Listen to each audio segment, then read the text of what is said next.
അടുത്ത topic optimization of basic blocks എന്നുള്ള ഇതാണ്.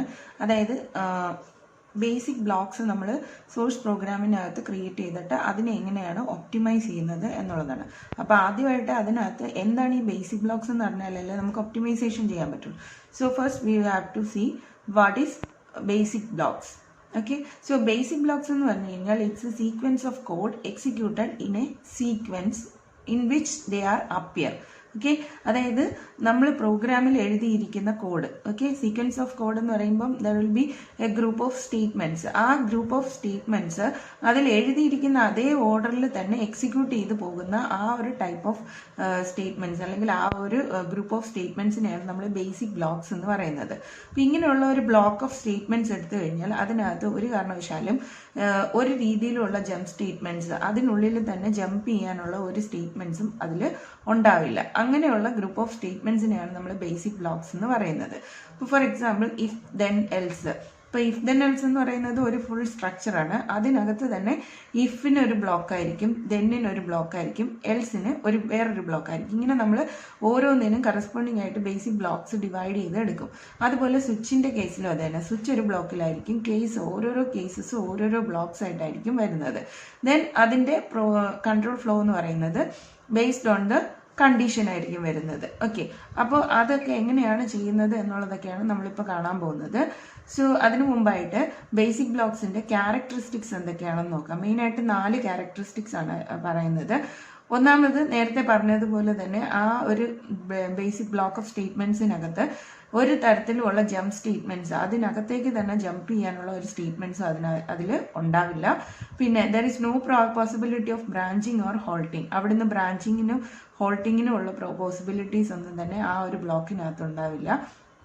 then it will execute in same order they appear. നമ്മൾ കൊടുത്തിരിക്കുന്ന ആ ഓർഡർ ഓഫ് സീക്വൻസ്, അതായത് സ്റ്റേറ്റ്മെന്റ്സിന്റെ ഓർഡറിൽ തന്നെയായിരിക്കും എക്സിക്യൂഷൻ നടക്കുന്നത്. Then do not lose the flow of control of the program. അപ്പോൾ ആ ഒരു ബേസിക് ബ്ലോക്ക് എന്ന് പറയുന്നത് ആ ഫുൾ പ്രോഗ്രാമിന്റെ ഫ്ലോ ഓഫ് കൺട്രോള് ലൂസ് ചെയ്യാൻ പറ്റാത്ത രീതിയിൽ, അതായത് നഷ്ടപ്പെടുത്താത്ത രീതിയിലുള്ള സീക്വൻസ് ഓഫ് സ്റ്റേറ്റ്മെന്റ്സ് ആയിരിക്കും എപ്പോഴും ബേസിക് ബ്ലോക്സിനകത്ത് വരുന്നത്. ഓക്കെ, അപ്പോൾ ഇത്രയാണ് അതിന്റെ ക്യാരക്ടറിസ്റ്റിക്സിൽ നമ്മൾ പറയുന്നത്. ഇനി ഇതിനൊരു എക്സാമ്പിൾ നമുക്ക് നോക്കാം. ഇപ്പോൾ നമുക്കൊരു സോഴ്സ് പ്രോഗ്രാം ഉണ്ട്. ഈ സോഴ്സ് പ്രോഗ്രാമിനകത്ത് ഇങ്ങനെയാണ് കുറേ ഇൻസ്ട്രക്ഷൻസ് വന്നിരിക്കുന്നത്, അല്ലെങ്കിൽ സ്റ്റേറ്റ്മെന്റ്സ് വന്നിരിക്കുന്നത്. സോ ഇപ്പോൾ ഇവിടെ നമ്മൾ ഡബ്ല്യുവിനെ 0 ആയിട്ട് ഇനിഷ്യലൈസ് ചെയ്തു. ഇവിടെ കുറച്ച് അസൈൻമെന്റ്സ് വന്നു. ദെൻ അതിനുശേഷം there is N if else statement. So അപ്പോൾ ഇവിടെ ഇഫ് കണ്ടീഷൻ വരുന്നു. Based on this condition, if it is true it should execute these 2 statements, otherwise it should execute these 2 statements. Then after that it should go for this statement. Okay, ഇങ്ങനെയാണ് നമുക്ക് വന്നിരിക്കുന്നത്. അപ്പോൾ ഇതിനെ നമ്മൾ എങ്ങനെയാണ് blocks ആയിട്ട് divide ചെയ്യുന്നത് എന്നുള്ളതാണ്. അപ്പം നമ്മൾ ആദ്യത്തെ ഈ ഇഫ് വരുന്നത് വരെയുള്ള സ്റ്റേറ്റ്മെന്റ്സിനെ നമ്മൾ ഫസ്റ്റ് ബ്ലോക്ക് ആയിട്ട് മാറ്റും. Okay, so w = 0, x = x + y = 0 if x greater than z. ഇത്രയും നമ്മൾ ആദ്യത്തെ ബേസിക് ബ്ലോക്ക് ആയിട്ട് ഡിവൈഡ് ചെയ്യുന്നു. So this is block 1. Okay, then അടുത്തത് ഇത് ദെന്നിൽ വരുന്നതാണ്, അതായത് ട്രൂ കണ്ടീഷൻ എന്നുള്ള കേസ്. അപ്പോൾ ആ ട്രൂ കണ്ടീഷനെ നമ്മൾ അടുത്തൊരു ബ്ലോക്ക് ആക്കുന്നു. y = x, ദെൻ x ++, ഇത് ഒരു block which is B2. Again ഇതെന്ന് പറയുന്നത് എൽസ് പാർട്ടിലെ ബ്ലോക്കാണ് അല്ലേ. അപ്പോൾ എൽസ് പാർട്ടിനെ അടുത്തൊരു block ആക്കുവാണ്. y = z, then z++. So it will be another block and is known as B3. Then w = x + z, അത് അടുത്തൊരു block. w = x + z which is B4. Okay, so these are the basic blocks in our program. ഈ ഒരു source പ്രോഗ്രാമിന് corresponding ആയിട്ട് നമ്മൾ generate ചെയ്ത basic blocks ആണ് ഈ കാണുന്നതെന്ന് പറയുന്നത്. ഓക്കെ, ഇനി ഇതിന്റെ ഫ്ലോ ഓഫ് കൺട്രോൾ നമ്മൾ കാണിക്കണം. ഓക്കെ, അതായത് ഈ പ്രോഗ്രാമിൽ നിന്ന്, അതായത് ഓരോ ബ്ലോക്കിൽ നിന്നും ഏത് ബ്ലോക്കിലേക്കാണ് ഫ്ലോ പോകുന്നത് എന്നുള്ളത് നമ്മൾ ഐഡന്റിഫൈ ചെയ്യണം. അതും കൂടി ആ ഫ്ലോ ഓഫ് കൺട്രോളിനെ ബേസ് ചെയ്ത് മാത്രമേ നമുക്ക് ഒപ്റ്റിമൈസേഷൻ പെർഫോം ചെയ്യാനായിട്ട് പറ്റത്തുള്ളൂ. ഓക്കെ, സോ അപ്പം ആ ഒരു ഫ്ലോ ഓഫ് കൺട്രോൾ കാണിക്കാൻ വേണ്ടിയിട്ട് നമ്മൾ ഫ്ലോ ഓഫ് കൺട്രോൾ ഡയഗ്രാം വരയ്ക്കും. ഡയഗ്രാം എന്നോ ഗ്രാഫ് എന്നോ ഒക്കെ പറയാം. അത് എങ്ങനെയാണ് നമ്മൾ വരയ്ക്കുന്നത് എന്നുള്ളതാണ്. സോ അപ്പം നമ്മൾ ആദ്യമേ തന്നെ എന്താണ് തുടക്കത്തിൽ നമ്മൾ ഈ ഒരു പ്രോഗ്രാമിലേക്ക് എൻ്റർ ചെയ്യുന്നതായിട്ട് പറയുന്നു. ദെൻ എൻ്റർ ചെയ്ത് കഴിയുമ്പോൾ ആദ്യം സ്റ്റാർട്ട് ചെയ്യുന്നത് നമ്മുടെ B1 ബ്ലോക്കാണ്. So we are representing this B1 block. Inside B1 block തീരുന്നത് ഒരു കണ്ടീഷനിലാണ് അല്ലേ. അപ്പോൾ ആ കണ്ടീഷനെ ബേസ് ചെയ്ത് it can branch to B2 or B3. B2യിലേക്കോ B3യിലേക്കോ പോകാനുള്ള ചാൻസ് ഉണ്ട്. So we can give the flow of control as either B2 or B3. Okay. ഇനി after completing B2 or B3 ആയാലും B3 ആയാലും കംപ്ലീറ്റ് ചെയ്ത് കഴിഞ്ഞാൽ അതെവിടെയാണ് പോകുന്നത്? നേരെ B4ലേക്കാണ് പോകുന്നത്. ഓക്കെ. സോ B4 കഴിഞ്ഞ ഉടനെ നമ്മൾ എൻഡായിട്ട് കൺസിഡർ ചെയ്യുവാണ്. സോ ഇവിടെ നമ്മൾ എക്സിറ്റ് ആയിട്ട് എടുക്കുന്നു. ഓക്കെ. സോ അപ്പോൾ ഇങ്ങനെയാണ് നമ്മൾ ഫ്ലോ ഓഫ് കൺട്രോൾ ഡയഗ്രാം വരയ്ക്കുന്നത്. അപ്പോൾ ഇതിൽ നിന്ന് നമുക്ക് മനസ്സിലാവും ഓരോ ബേസിക് ബ്ലോക്സിൽ നിന്നും എങ്ങോട്ടേക്കാണ് ഫ്ലോ പോകുന്നത് എന്നുള്ളത്. അപ്പോൾ അതിനെ ബേസ് ചെയ്തിട്ടായിരിക്കും പിന്നീട് ഒപ്റ്റിമൈസേഷൻസ് എല്ലാം തന്നെ അപ്ലൈ ചെയ്യുന്നത്. അപ്പോൾ ഓരോ ബ്ലോക്കിലും ഇൻഡിവിജ്വലായിട്ട് നമ്മൾ ആദ്യം ഒപ്റ്റിമൈസേഷൻ അപ്ലൈ ചെയ്യും. ദെൻ അതിനുശേഷം ഗ്ലോബൽ ഒപ്റ്റിമൈസേഷൻസ് വരുന്ന സമയത്ത് അത് ഈ കംപ്ലീറ്റ് ഫ്ലോ ഓഫ് കൺട്രോളും കൂടി കീപ്പ് ചെയ്തുകൊണ്ടായിരിക്കും പോകുന്നത്. ഇനി മെയിനായിട്ടും 2 ടൈപ്പ് ബേസിക് ബ്ലോക്ക് ഒപ്റ്റിമൈസേഷൻസ് ആണുള്ളത്. Structure preserving transformations and algebraic transformations. ഇങ്ങനെ 2 കാറ്റഗറി ആയിട്ടുള്ള ബേസിക് ബ്ലോക്ക് ഒപ്റ്റിമൈസേഷൻസ് ഉണ്ട്. ഇനി ഓരോ കാറ്റഗറിയിലും വരുന്ന മെത്തേഡ്സ് എന്തൊക്കെയാണെന്നുള്ളത് അടുത്ത് നമുക്ക് നോക്കാം. ആദ്യത്തെ കാറ്റഗറി സ്ട്രക്ചർ പ്രിസർവിംഗ് ട്രാൻസ്ഫോർമേഷൻസ് ആണ്. അതിനകത്ത് വന്നിരിക്കുന്ന മെത്തേഡ്സ് ആണ് common sub expression elimination, dead code elimination, renaming of temporary variables, then interchange of 2 independent adjacent statements. ഇത് 4 സ്ട്രക്ചർ പ്രിസർവിംഗ് ട്രാൻസ്ഫോർമേഷൻസിൽ ഏറ്റവും കൂടുതൽ യൂസ് ചെയ്യുന്ന മെത്തേഡ്സ് എന്ന് പറയുന്നത്. ഇതിൽ നമ്മൾ ആദ്യത്തെ 2 നേരത്തെ തന്നെ കേട്ടിട്ടുള്ള കാര്യങ്ങൾ തന്നെയാണ്. അപ്പോൾ അതിനെ ബേസ് ചെയ്ത് തന്നെ വരുന്ന ടൈപ്പ് ഓഫ് മെത്തേഡ്സ് ആണ് ഇവിടെ വരുന്നത്. അപ്പോൾ അതിൽ ആദ്യത്തേത് കോമൺ സബ് എക്സ്പ്രഷൻ എലിമിനേഷൻ ആണ്. ഇപ്പോൾ ഇവിടെ നമ്മൾ ഒരു ബ്ലോക്ക് ഓഫ് സ്റ്റേറ്റ്മെന്റ്സ് തന്നിരിക്കുന്നു. ഇതിനകത്ത് A = B + C, B = A - D. Same statements അല്ലെങ്കിൽ സെയിം എക്സ്പ്രഷൻസ് തന്നെയാണ് ഇവിടെ വീണ്ടും കമ്പ്യൂട്ട് ചെയ്തിരിക്കുന്നത്. C = B + C, D = A - D. So ഇങ്ങനെ വരുന്ന കേസസിൽ ഈ ഒരു എലിമിനേഷനിൽ എന്താണ് ചെയ്യുന്നതെന്ന് വെച്ച് കഴിഞ്ഞാൽ ഈ ഒരു കമ്പ്യൂട്ടേഷൻ നമ്മൾ എലിമിനേറ്റ് ചെയ്തതിന് ശേഷം already we know that this particular value is available inside A. So we can directly assign the value of A to C. Okay. So അപ്പം അങ്ങനെ ചെയ്യുന്ന സമയത്ത് we can avoid this computation B + C. അതുപോലെ തന്നെ A - Dയുടെ value നമുക്ക് Bയിലുണ്ടെന്നറിയാം. And there is no change in the values in between. Okay. അങ്ങനെ വരുന്ന കേസിൽ നമുക്ക് എന്ത് ചെയ്യാം? ബിയുടെ വാല്യൂ ഡയറക്ട്ലി Dയിലേക്ക് അസൈൻ ചെയ്ത് കൊടുക്കാം. അതാണ് ഇവിടെ ചെയ്യുന്നത്. So our statement will become as A = B + C, അതിൽ ചേഞ്ച് ഇല്ല. B = A - D, അവിടെയും ചേഞ്ച് ഇല്ല. ഇവിടെ C = B + Cക്ക് പകരം ഓൾറെഡി B + C Aയിലുള്ളത് കൊണ്ട് we can directly assign value of A × C. അതുപോലെ D = A - D Bയിലുണ്ട്. So we can directly assign B. Okay. So അപ്പോൾ ഇതിനെയാണ് നമ്മൾ കോമൺ സബ് എക്സ്പ്രഷൻ എലിമിനേഷൻ എന്ന് പറയുന്നത്.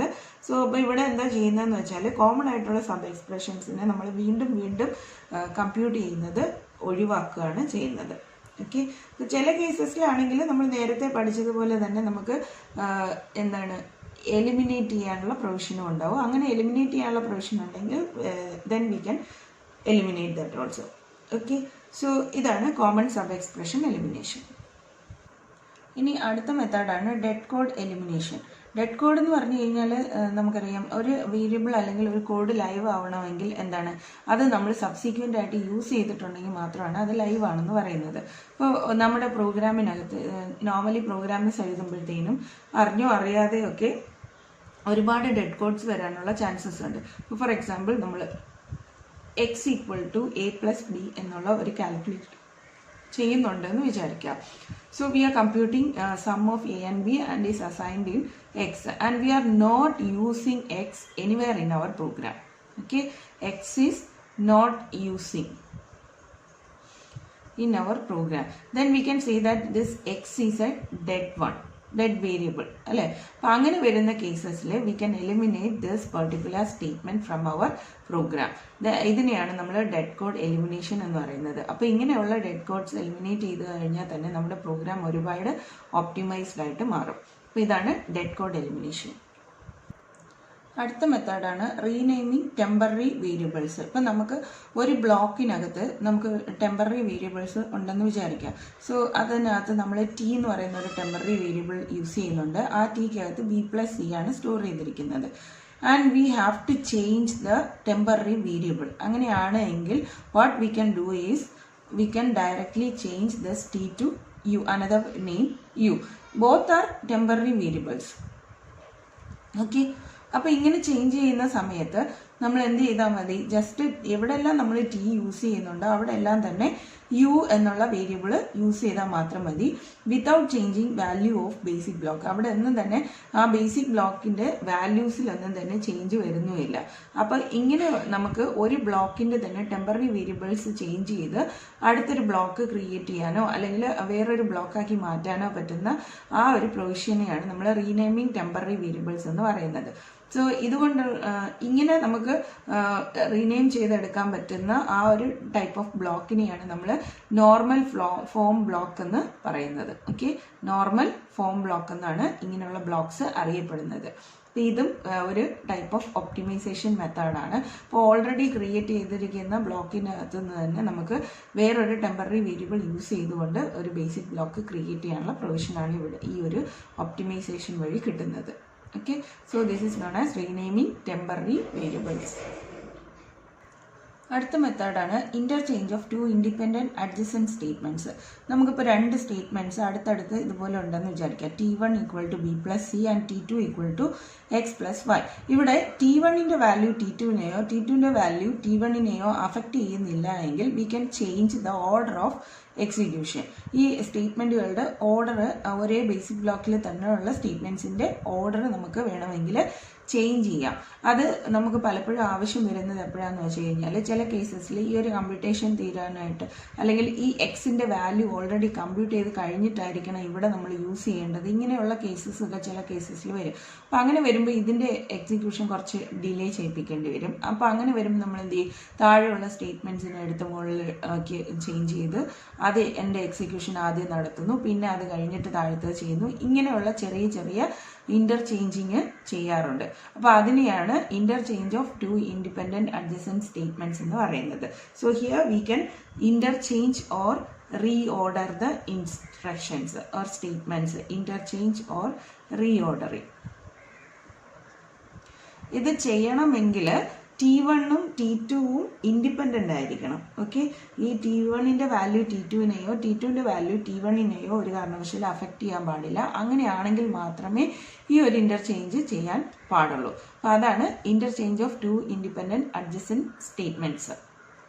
സോ ഈ പഠിച്ച 4 മെത്തേഡ്സ് ആണ് നമ്മൾ സ്ട്രക്ചർ പ്രിസർവിങ് ട്രാൻസ്ഫോർമേഷൻസ് മെത്തേഡ്സ് ആയിട്ട് പറയുന്നത്. ഓക്കെ, ഇതാണ് ഏറ്റവും കൂടുതൽ നമ്മൾ യൂസ് ചെയ്യുന്ന കോമൺ ആയിട്ട് യൂസ് ചെയ്യുന്ന സ്ട്രക്ചർ പ്രിസർവിങ് ട്രാൻസ്ഫോർമേഷൻ മെത്തേഡ്സ്.